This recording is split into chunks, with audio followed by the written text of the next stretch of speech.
Chakawa, Albie. How are you? Good. How are you doing? Good. All right, so we are going to run right in with. So Alice got a late catch here, which is great because I didn't want to talk about Stacey Abrams taking a stupid picture in a classroom full of masked people. The mask stuff it's starting to cascade now. It's a bunch of states have come over and said they're going to put an end to. There's no real reason. There's no reason at all. It's actually every moment there's still masking is stupid. It always was absurd. Mm-hmm. It's now more absurd now that the coronavirus has left. And it's going to take a really long time to filter down because even the states that are getting rid of the mandates, like your little state over there, Connecticut, they got rid of the mandate at a statewide level, but the school districts are allowed to keep it. So they will because they're run by lunatics, and there's a bunch of parents who are lunatics who want it to be there. So it's remarkable, these parents, because kids can't get vaccinated. What have we done as a culture that the idea of vaccinated simply is such a cure-all for everything? Even if it's not, this thing is not a thing that kills kids. So it doesn't include them. Why is it so holy, this idea of the vaccinations? And because they've created a bunch of mentally ill people now with COVID fear. There's seriously a bunch of people that now need therapy for anxiety and OCD about this. Right? Yeah. It is remarkable, and it was too easy. It was too easy as well to just adopt your COVID response to what class you feel you belong in, and the really good people with the nice beamers. They all are overdoing it. And they're wearing the fake masks. Even when we knew the masks didn't do anything, they still wore them, and they got to judge you when you didn't wear them, and they got to yell at petite women in stores for not wearing them. I saw a family I liked the other day that we're friends with that they buy the fake mesh masks, but they look dark enough that they look like you're wearing a cloth mask, but it's just mesh and you can breathe right through it. Oh, really? And they wear them everywhere, and that they need to wear a mask so that they don't have to feel impaired. Well, it's all, It does as much good as a regular I'm not going to cloth scorched mask. earth the Boy Scouts, Alice, but I had a situation over the weekend where my wife forced me, actually, to wear masks. Alice Fauci Shattuck forced I gave you a Thomas choice. and James and Anson Shattuck to go into a Dollar Tree and spend money on new masks. Everybody say thank you to Alice. I said Might as that well be you had a married to choice. Chip Goins. You could either cut the Pinewood Derby cars yourself with a power tool, like an adult male American would do, or you could go to the Boy Scout store and have them cut it, and they require masks. That's what I said. So you had a choice. You didn't tell me that they required masks. I went didn't know there that they and we got require masks, 86th, but Alice, I told you out of that- there because we didn't have masks on. I told And you then- that we had to have and then I Pinewood said, Derby what did I cars, say and to I the guy? gave you a What choice did I say to the guy? of how to get and them I have cut. I have two eyewitnesses. You asked him if they had masks. Yes, I said, And do he you have said masks no. that we can have? And he said no. And what did I document in photographic evidence upon Boxes return? of surgical masks behind the desk. Correct. That's right. That's because with so many of these places, that's because they wanted us to learn a lesson. And so I wanted to exact revenge upon this outfit, but Alice wouldn't let me. So there you go. I was sacrificed. I was willing to go scorched earth, as a matter of fact. Meanwhile, the guy who's cutting the cars, had his mask under his chin the whole time. It's like, what are we doing here? And I can't believe, we're like 30 miles away from Boston, so we're away from the craziness. Yes, Alice, thank you. What? What did I do? So, no, I'm just telling the people where we are. And so, but when I went in yesterday that was just Woburn, to the Boy Scout place, and then to the when we went into the Dollar Tree, people were panicked that we were walking in there without masks. Really? Me and the three kids. Oh, absolutely. They were true believers. The closer you get to Boston, the more these were true believers in the masks. Well, I have to tell you, so I took the kids to a play practice to be in a play this weekend also, and I can tell you that I went in there without a mask, and neither of our kids had a mask on, and nobody said anything to us, but we were the only people in there without masks on. Although the guy who was running the play had his mask pulled down half the time, and you couldn't hear any of the kids through their masks so it was absurd. But the guy who was running the play had his mask pulled down the whole time so that he could actually sing the notes of the songs, because trying to sing musical theater songs with a mask over your face is absurd and ridiculous, and it doesn't work. And our two kids didn't have masks on, and nobody said anything to us, so we'll see if, they ask in the future or something. But isn't it interesting that you're made to feel that because you're not in compliance, that only the parents who aren't abusing their kids are made to feel like abusers. And props to the two kids I brought, because neither of them complained. And if I had brought the one who's a little bit more sensitive to stuff like that, he would definitely have said to me, next time I want to wear a mask, I don't want to be the only one. But the two kids that were there didn't even notice, really. I think somebody turned up the heat in this house, because it does seem really hot in here. It does. I'll get a window. Check around. The window is I didn't have time to check the thermostat, but I think one of the kids made it. I'm not usually a mauve person, but you look lovely in it. Thanks, sweetie. I appreciate that. You look really pretty these days, Alice. And actually, it's funny, guys, and we'll talk about this in a moment, because Alice came on to me a la the girls who came on to Portnoy in his Business Insider article. I don't know if exactly like that. No, but it's very funny that that I was reading today. Our Facebook reminded us that we've been Facebook friends. We first became Facebook friends 12 years ago. Right. And when Alice reached out to me, do you realize what an odd thing it was to have me, I was 37 then. That's not old. And I'm almost 35. I get it. But Alice, do you realize what a tenuous situation that was?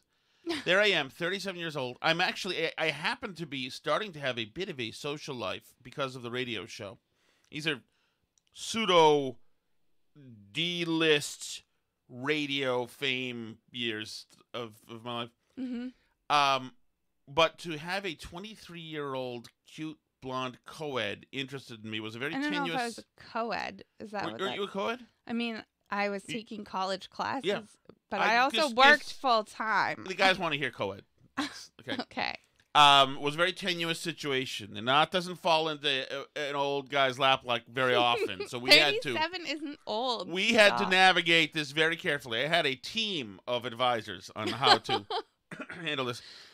Well, it worked out. Yeah, it did work out, and we'll put on some of these some of the early correspondences on locals. Yes. So people can see it. And then once they've seen that, there's really no part of our life that has now not been exposed, whether they want to see it or not. Which is very funny, because I think about we've been doing this podcast now it's going to be 2 years soon. And I love this podcast, and I love doing it, and I love the friends we've made through it, and the people we talk to, and the characters that we've got. It's wonderful.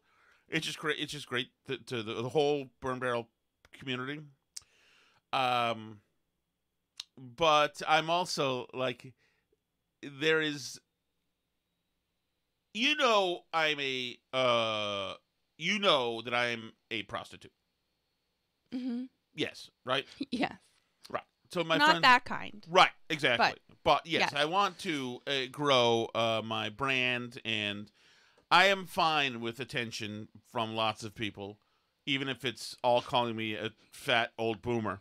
I am fine with it. The more attention, the better. So I'm in this thing for, fine. Do you ever listen to Tim Dillon's podcast? He's a comedian. I follow He's him a on Twitter. Interesting comedian. Do you? Yeah. He's in his late 30s. He's a big fat guy. He's a gay guy. Kind of a conservative, no. He's just chaos. Okay. But interesting. His entire his last podcast episode is called "I'm Moving Over to Spotify," and it's all about how he is willing to say anything, that he's so damn jealous of all of the attention Joe Rogan's getting. And that he'll say that being gay is a choice, that he'll say that cancer is a lie, that his podcast was one big rant of being jealous of Rogan, and he's willing to go out and say any number of lies and say the vaccines and whatever. He just wants some Rogan attention. Right. And I kind of feel like that a little bit about us too. I want all about you. Well, yeah. I just come in this room every day at this time and say what I think to you. Which right, is but I would do love, anyway, just I would not love on to have microphone. a moment that happens that suddenly, I mean, what's going to happen, my best shot at this, to be honest, we know what it is, right? The trans stuff? Well, I mean, that could be the issue that gets us there. But my best shot at the moonshot that you need to grow in podcast popularity is if what happens? Something kicks us off of something? That's not enough what do you because mean? we're not newsmakers. Okay. Sorry, I don't know. The only chance I have is getting whacked, canceled on terrestrial radio. Okay. That's a headline.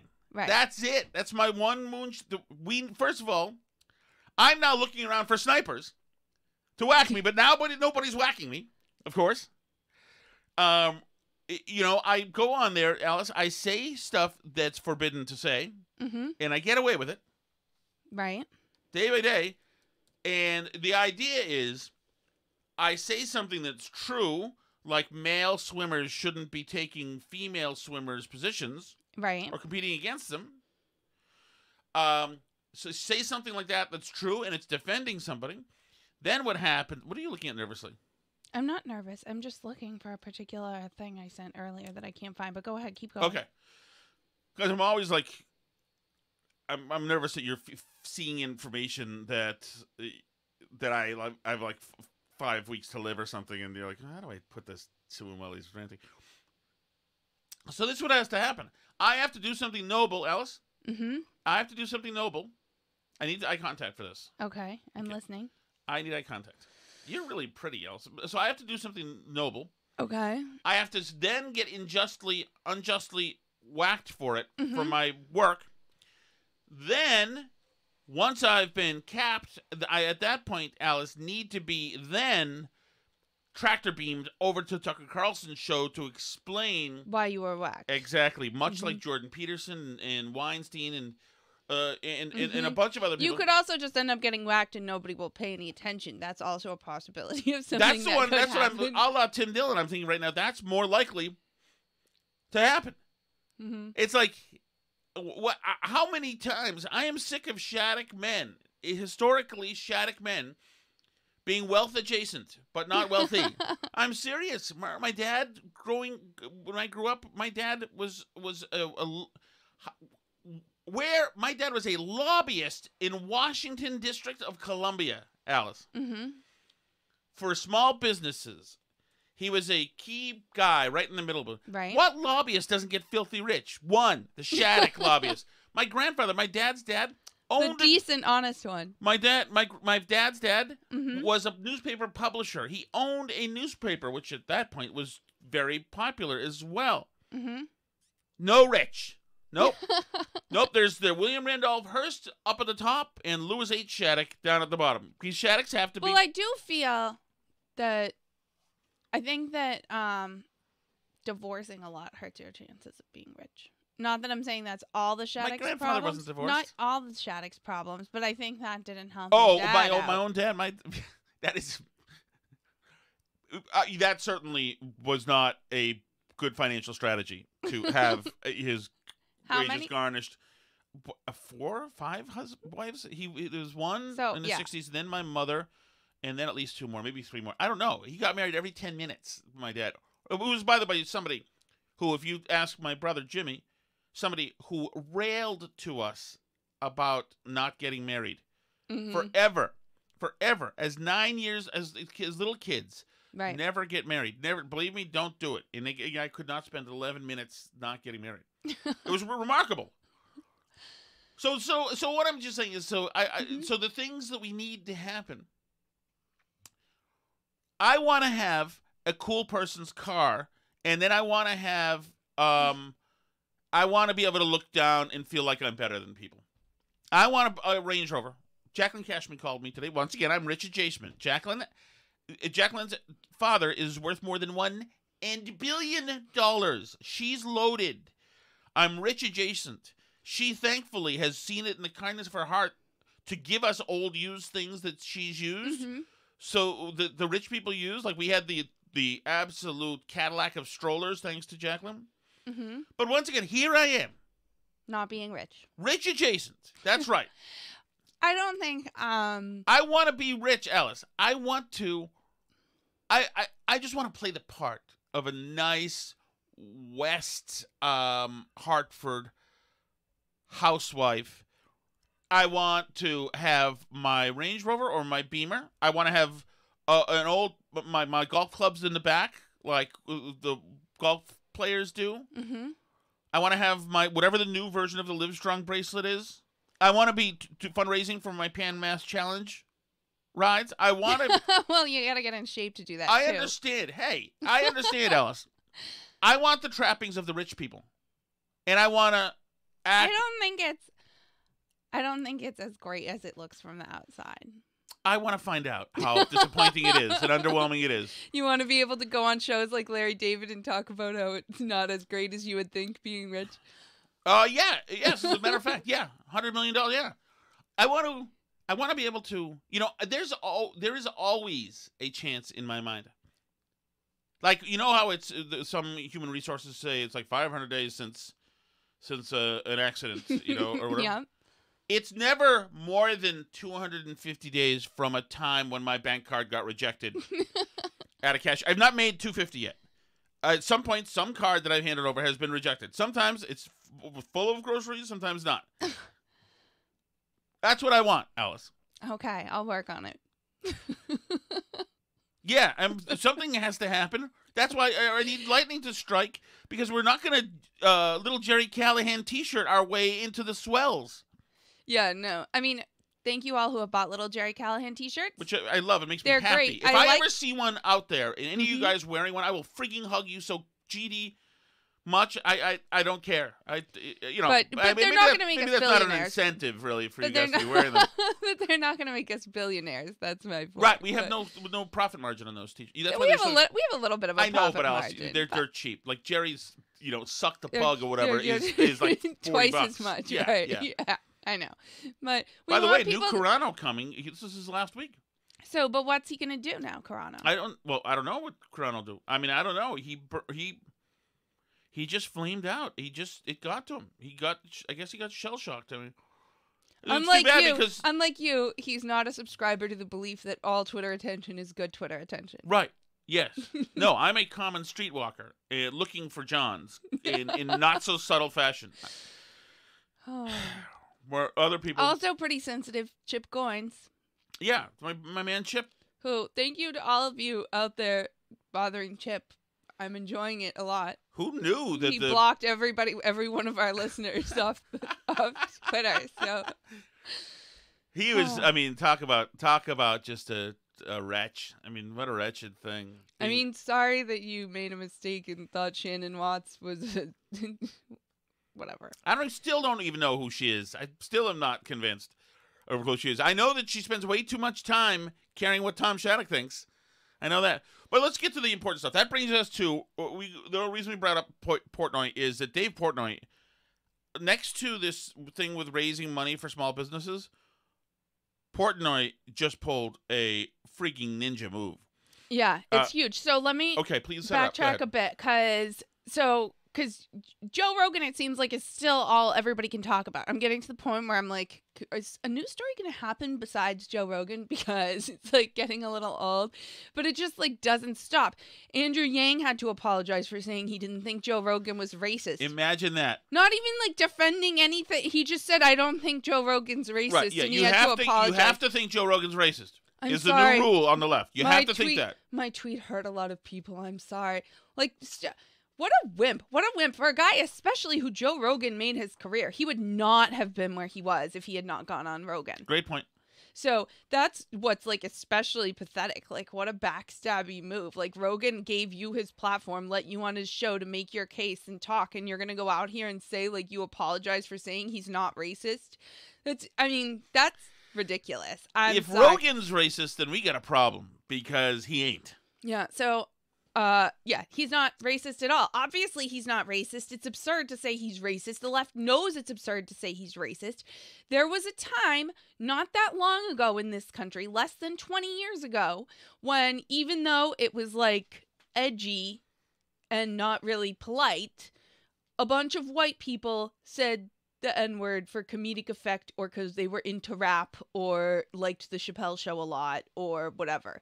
Right. Like, and don't endorse it. I was not going around saying the N-word, that's for sure. There's actually a very but funny... there were a bunch of people. Oh, I yeah. mean, like, who was it? Kimmel did blackface on the Man Yeah, Show. of course. And, like, the all Man these Show people... was about objectifying chicks. It was, you know, I mean, girls like, bouncing up and down, and that was the whole thing.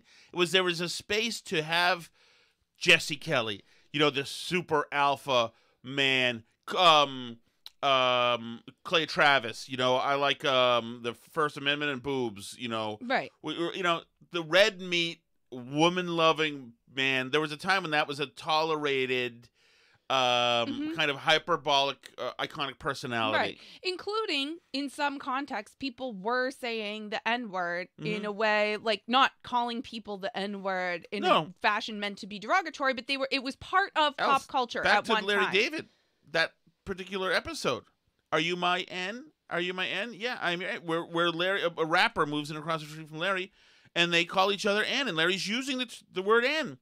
Oh, I don't even know. You don't even know. It's a great episode. It's a great episode. Or like Hunter Biden was using the word in text messages. We know this because a bunch of his texts got leaked. Like, I mean, this was a thing that people were doing. I saw white kids from Massachusetts suburbs using the N-word to each other, just like as a way to say like homies, basically. Right?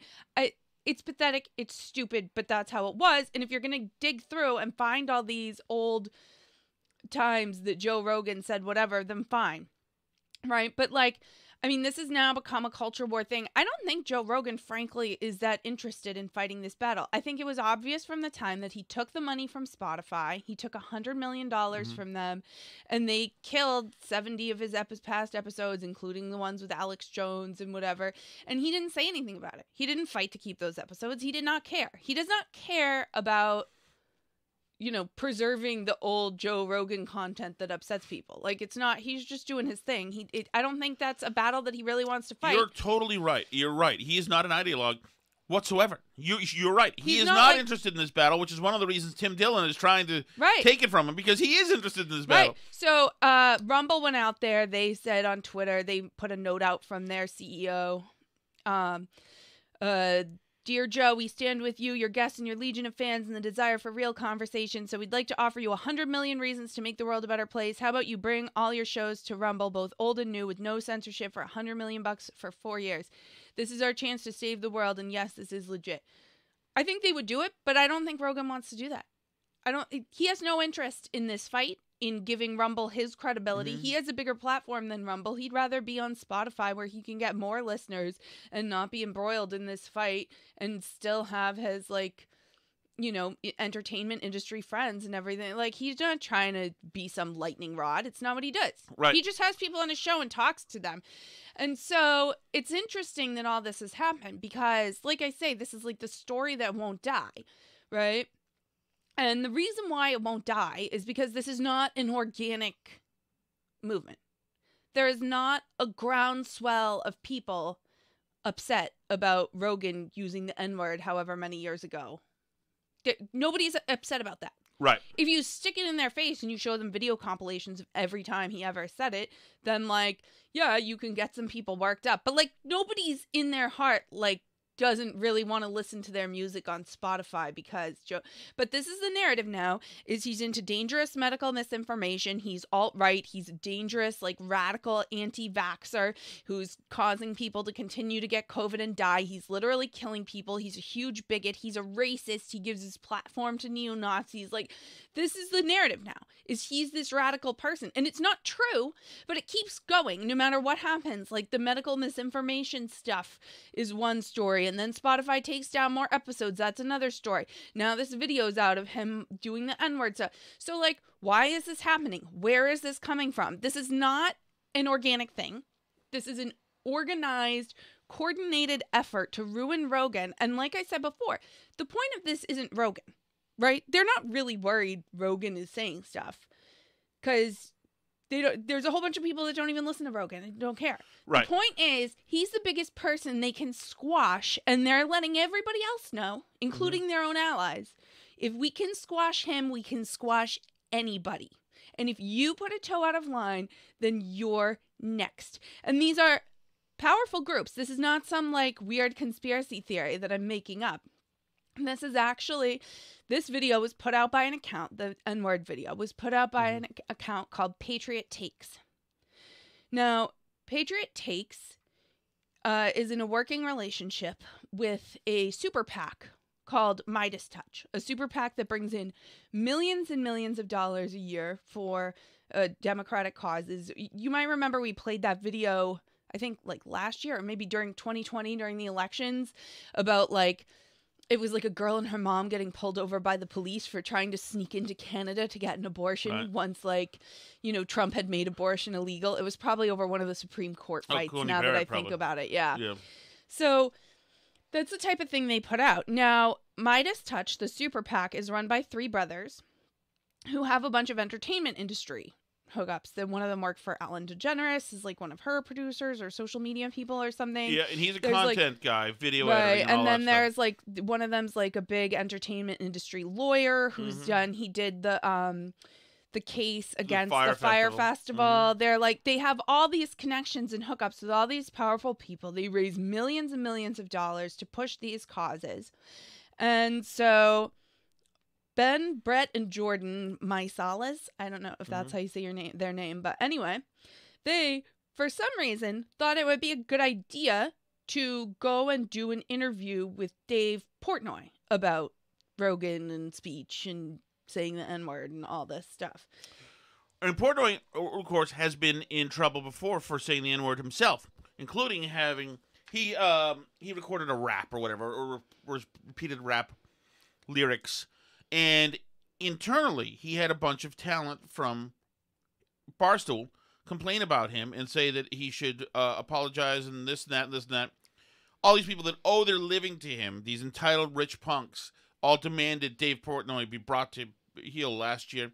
Portnoy didn't. He stood his ground, which is good. So Portnoy's got personal experience with this, and certainly with the Business Insider stuff, which is highlighting the stories of unsatisfied groupies who have spent time with Portnoy. He knows what it's like to be at the receiving end of a canceling campaign. The Business Insider stuff is obviously meant to be a campaign that doesn't end to show misogyny and sexual abuse. Right. And Dave Portnoy gets it because he's seeing, and like exactly like we talked about yesterday with Shannon Watts and Chip Goins and all this stupidity, this stuff is fake. This is totally astroturfed fake stuff that's getting filtered through Twitter to make you think that this is a real thing that's happening. That like, oh, well, I guess we have to cancel he's like hurt so many people by saying all these bad words. That's not a natural thing that was just happening. No, that's and we've seen this, a narrative and a movement that's being created by people who are getting millions and millions of dollars from powerful forces to push that message on you. And this is not a new thing. This is at least 20 years old now, these kind of campaigns. Media Matters for America is one of the big ones. And they just go and they target people and advertisers and threaten them and harass them and get people canceled. And that's it's the template is out there now.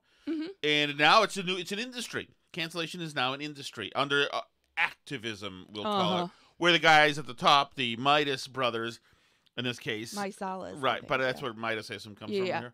It's the MEI, right? DAS, Is they're going to get a lot of money to do this because a super PAC is really just a bank account that you can do anything with as long as you can't contribute directly to a campaign. Right, you can't coordinate with the campaign as though we can't all see what the thing to do to help the campaign would be.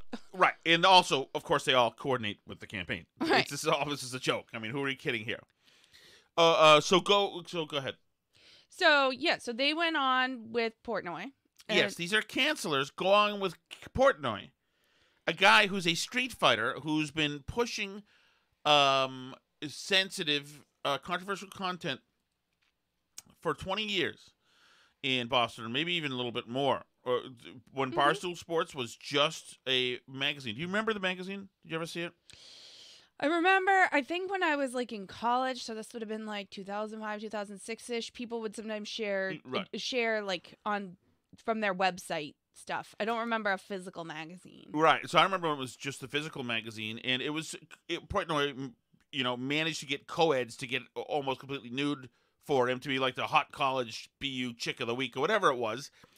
But the girls were happy to do it. They got exposure. He could move magazine. He was a true entrepreneur, And it was just a guy's thing about the Red Sox and it was very guy oriented. It was chicks and beer and sex and sports, and very stupid, like Portnoy kind of is. He's a very fairly simple guy, but he got it and hustled, worked hard. But he's always been. I remember I had a Barstool Sports poster, picture of a girl, pinup girl, in my office at WRKO, and me and the news director shared an office, and we both very much liked this picture. And I remember our GM, who's a woman named Julie Kahn, coming in and ripping it down. But I was gonna say, you said Dave is a simple guy, but I think it's worth noting that he is a guy with dead-on instincts about who's out to get him and who's shady and who's a liar. Oh, totally. That's why he's a brilliant guy in many ways. There's no doubt. I mean, who else can make an industry out of eating a bite of pizza? That bastard. How is that not Tom Shattuck once again? Oh, wealthy adjacent. Okay, so these guys are stupid enough to go on with Portnoy. And I assume that Portnoy, the reason for the entree was because he got the goods. So yeah, he probably invited them. These are the three brothers, the know-it-all brothers, on with Portnoy, and they're talking about how they have to cancel Rogan, of course, because Rogan said the N-word, and that should never be allowed, ever, ever, ever. And listen to what Portnoy unveils. I have definitive proof of one of you three using the word in a text conversation with a friend from 2014 that somebody sent to me. It shouldn't be used, but I swear to God I haven't. But okay. That's a lie? Yeah. You think I'd lie about that? I think you would lie about that. Does anyone here have a fiance named Lexi? I think you'd absolutely lie about that. Period. Am I lying about what I just said? And if someone has a fiance named Lexi, that is the decision right here? No. I'm asking, there's no right context whatsoever to anybody using the word. Is Lexi a person in one of your lives? Yes, Jordy's fiance is Lexi. Yes, my fiance is Lexi. And so that means Jordy did it. Nice, good for tough guy Jordy to pipe right up as he hides there. Oh, Lexi, oh no. Jordy's brother outs him, and so now Jordy's. Yeah, Jordy did it. I'm saying I have definitive proof. Okay, if you have definitive proof. But that doesn't define like everything. And I've never done a private conversation. I've done 3 times all on air. I think context very much matters. Very much. Like the resist programming, I have definitive proof of one of you three using the word. And how good is this? And it's another cut here. David, just when we go off, will you commit, though, on your podcast and your shows never to use the N-word again? I've already said that a million times. Will you? I absolutely will. That is so how it sounds like, though, the bullying. Right. Will you commit to not use it again? I need this from you. Yes, I need like they have any dog in this fight. These guys are just grifters. Why do they why does Portnoy owe them some promise about the content that he's when that college professor told me, Alice, that she expected me to make time for her in a conversation. I think she offered you that she would make time for you. Right. I'll make some time for you to educate you about why you're racist. To see exactly what your thinking was behind that. To which the only good answer is go yourself. Obviously. Well, right, because the reason that they're asking, will you make me this promise, is because this is an extortion racket. Right. Because the implicit threat, I mean, like, why do they care? It's nothing to them if Portnoy says whatever word, if somebody says it on one of his podcasts in his organization. They're saying it to him, will you make this promise? Because the implied threat is because we will freaking stomp on you if you don't make us this promise. Exactly. And because you just heard him say, the Midas Touch Kid, that it's never acceptable in any context. Well, except when I do it. Well, no, he didn't say that. He said it's never acceptable in any context. So now he's just made it in stone right there that it's not acceptable for brother number 2 to be in square one of this Zoom meeting if he said this, which he did. So now Portnoy's got this kid tied up now in knots. And also for him to say it's never acceptable to use in any context. Okay. But the word But is I mean- used a hell of a lot in artistic communities as well. But and they've canceled a bunch of people. I think was it like the New York Times science writer guy and Yeah. like the Papa John's guy for using it not even in a Was context that of, wasn't like, them? was that Was no, that- not them, but Right. but the left in general. Yeah. Right, has canceled people for even saying it. Like when they say any context, they mean any context, because they've canceled people for saying it like you should never say N-word, but like actually Even- saying it.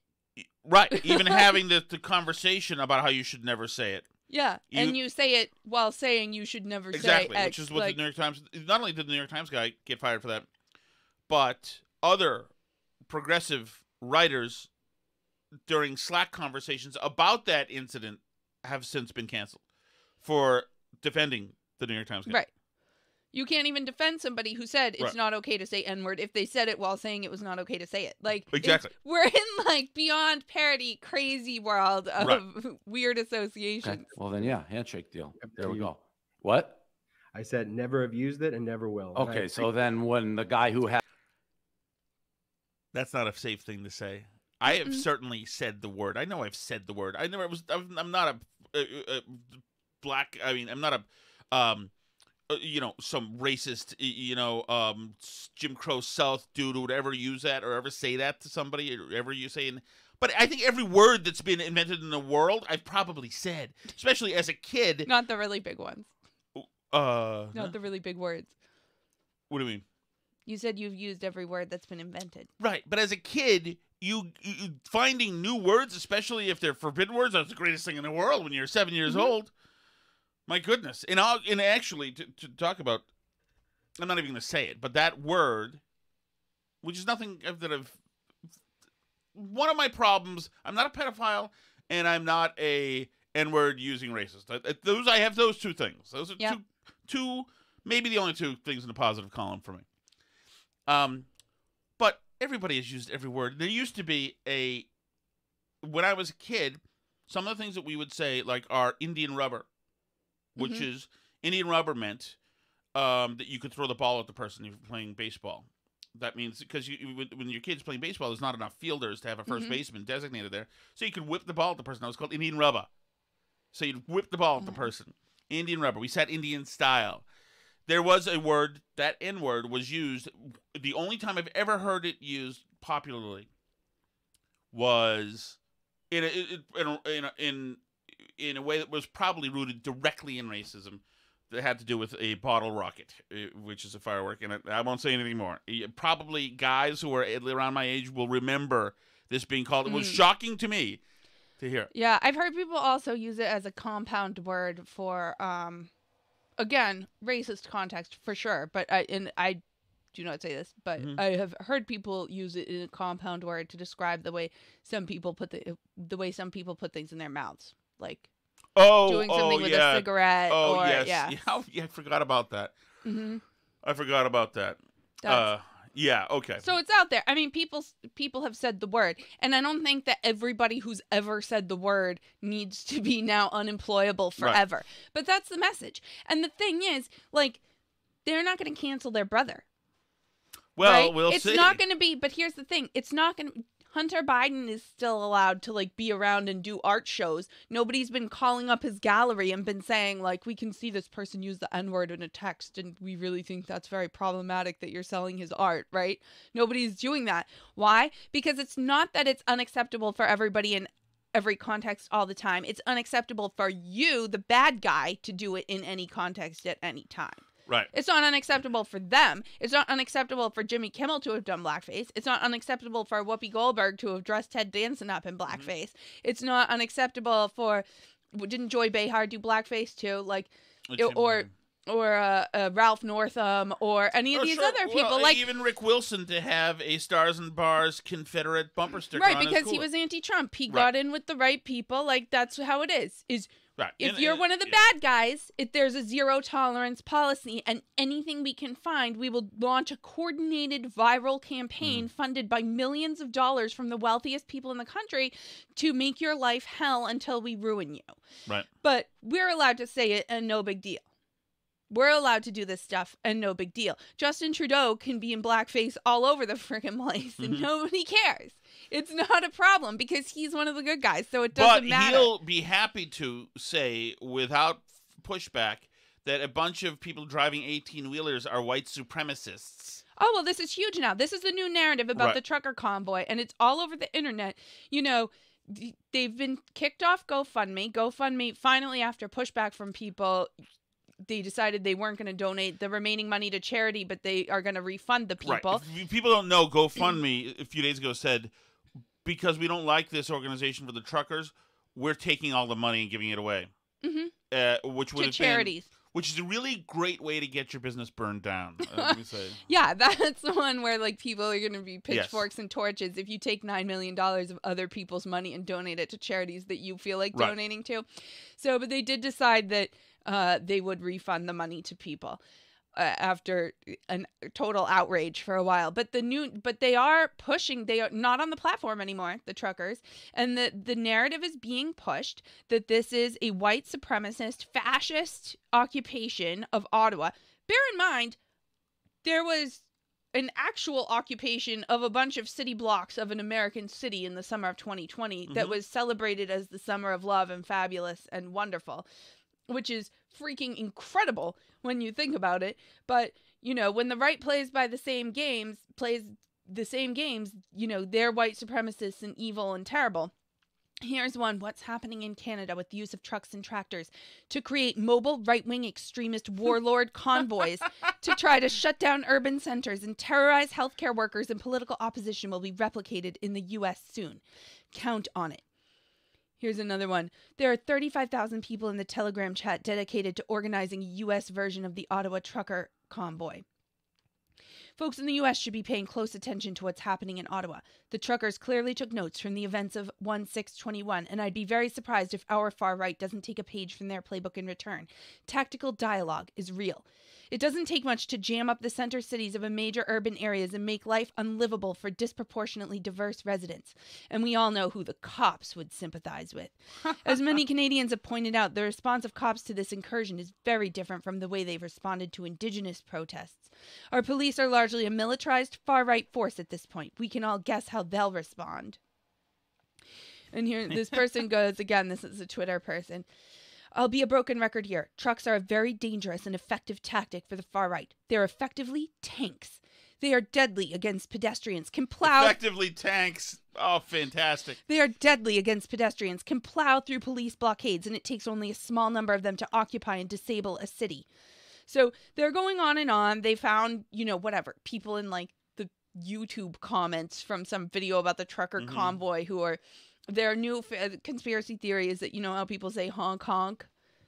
The hashtag honk honk. Really? Is because it's HH, which is Heil Hitler. Heil Hitler. Right, there we go. See? So they can find some people. There we go. They can find some people in the YouTube comments saying like Heil Honkler and like being whatever. It's probably like 14-year-olds being stupid in YouTube comments like they do all the time. Like, what do you want from people, you know? But whatever. It's not a real... I mean, like, the trucker thing is really happening. So, but they're portraying this as like some kind of fascist. They want this cast just like they want January 6th cast. It's a deliberate thing as a criminal terrorist, like an actual fascist coup attempt to take over the country, and they want it treated like that. What a gross thing. Can you imagine saying that about some people? It's incredible. Imagine. As use it in private conversations. One of your brothers. I don't even know what that means, Dave. It means that's a very nervous, guilty kid right there. That's a the very one who nervous... works for Ellen. I think he's like 27. Is that right? That's Jordy. That's the one who used the N-word, knowing he's busted. What a great interview this is. The Portnoy. Man, the Portnoy Cavalry has arrived. This is so damn good and important. Well, I can't use the word. It feels a little he said, she said here on this one. No, I have it. It's 100%. You used it. I don't say that word. I don't use that word. Yeah, sure. I just made that up out of the blue. Okay. I mean, you made up this whole connection between us and a deep state. Yes, let me say this. Anybody with no agenda who looked at the facts, the partnership the way the videos are cut, the fact that you three follow both. It comes to my conclusion. You can deny it. Hey, OJ got off. So, I mean, you can deny David. How many people call Portnoy David? Isn't it great? It's incredible. Crazy? Also, the grifter extraordinaire got in on the trucker thing, too, by the way. Speaking of grifters. Shannon Watts? No. Our other favorite grifter. Goins? No. Who's the biggest grifter in the country? Rick Wilson? Most shameless. He works with him. Or works with Steve, him. Steve Schmidt. Yeah. Steve Schmidt tweeted today at 2 p.m., Ottawa is the capital city of one of the most important countries in the world, Canada. He can't resist. It is under siege by a highly organized and well-funded fascist occupation that is coordinating with, connected to, and funded by the American far right. This is a profoundly important story that is being covered abysmally in the United States. The autocratic metastasis is spreading, and extremists are rising. What an a-hole. The God, Confederate just flags. Concentrate on your pedophiles, Steve. Q symbols, Nazi flags, and other hate symbols aren't incidental, coincidental, or accidental. So this is the same grift. Remember, this is the same grift to try to show this. He needs to obviously raise some money here to fight off this fascist occupation. So. The world needs Steve Schmidt. The United States and Canada share the longest, peaceful, and undefended border in the world history. We are linked by our values and ideals, by our sins and faults. The good thing is, so I call him out as a whore sometimes on social media, and I gets under his skin because he does respond to me. Steve Schmidt. And he shouldn't, but he does because he knows. Because there was a time that he knew that bad versus good, and he knew that the dark side was right there, but it's a place you don't go to. But he did, first by torpedoing Sarah Palin, because he's a horrible miscreant of a man, and then by just selling himself to the highest bidder. Yeah. So there you go. Yeah. All right, LBB, should we head out? I think that's it for today. Here, Dave Portnoy. You know what I'm going to call this one? The Portnoy Cavalry has arrived. What do you think? I like it. I think that's good, honey. Happy. Oh, Alice about to turn the big 4-0. No, Birthday in just I'm a few turning days, 35. guys. Birthday is just 35. a few days. Don't give out my birthday. Somebody's gonna steal my identity, like Gawker and Christian Cinema. Could that hurt us? No, probably not. Yeah. Anyway, if you want to steal my identity, we're on Twitter at BurnBarrelPod. Just DM us for some information. Maybe you have better credit than we do, so it could work out in our favor. We're also at burnbarrelpodcast.com, facebook.com/burnbarrelpodcast. Albie always hits the post these days.